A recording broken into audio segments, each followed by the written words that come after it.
Hello les gens, ça fait un moment qu'on m'a demandé de faire ce test là, donc voilà, je te présente le Kindle 4. Donc pour rappel, c'est un e-reader, donc c'est de l'encre électronique, et c'est pour ça que la lecture est aussi agréable qu'on peut le voir. Alors je vais essayer de zoomer.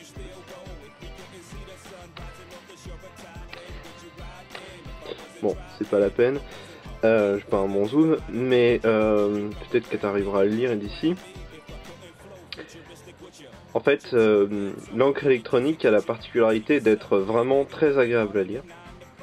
On peut se passer complètement d'une lumière interne. On a juste besoin de lumière du soleil ou d'une petite lampe. Par conséquent, on peut lire pendant des heures sans être fatigué. Et moi je l'ai acheté sur un coup de tête parce que ça faisait un moment que voilà, je voulais l'avoir.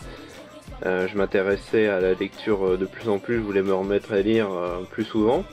Ce qui fait que mon emploi du temps aussi a changé et je peux lire plus souvent, donc je voulais lire et je me suis pris ça. Donc c'est vrai que c'est assez remarquable, j'ai été assez bluffé. Et surtout le poids aussi m'a bluffé.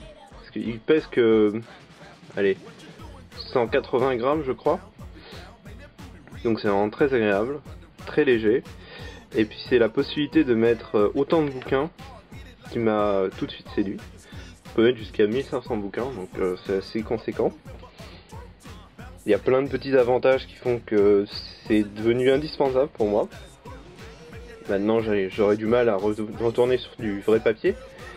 Tout simplement parce que ne serait-ce que le taux de progression, le fait que je peux me remettre à lire sur la même page, sur un autre appareil, et il sera toujours à la même page. Le poids, l'interactivité, le fait qu'il y ait un dictionnaire intégré, etc. Donc c'est vraiment assez important pour moi. C'est devenu mon petit livre de chevet. Vraiment très fin déjà, tu peux le voir. Et puis une batterie absolument dingue, hein. T'as quand même un mois de batterie. Je sais pas si tu vois un peu ce que c'est comparaison à ton smartphone. Voilà, t'as vite fait le tour, tu te rends compte que c'est quand même vraiment impressionnant. En un mois de lecture, c'est vraiment en utilisation. Si tu lis peu ou si tu le mets souvent en veille, alors là tu peux atteindre facilement 2 mois je pense. Il y a pas mal de choses, on va revenir à l'accueil. Et donc en fait c'est vraiment classique, hein. T'as un OS basique, je dirais, mais qui fait bien son boulot.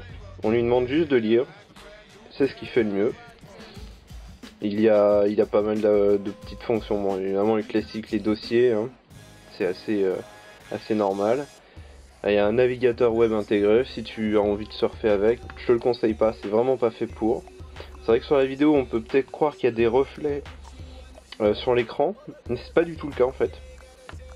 C'est juste que on a un plastique en fait. Il y a un film de plastique qui donne à un peu ce reflet parfois quand on est en plein jour. Mais c'est vraiment très rare et d'habitude ça n'arrive jamais. Voilà. Donc moi je suis maintenant accro à cet outil-là. Je peux plus m'en passer. Et surtout il y a un stock incroyable de nombre de livres gratuits. J'en ai trouvé à peu près 20 000 en français gratuits. Donc ça c'est vraiment intéressant pour ceux qui sont inquiets par rapport à la quantité de livres en français. Et il y en a beaucoup.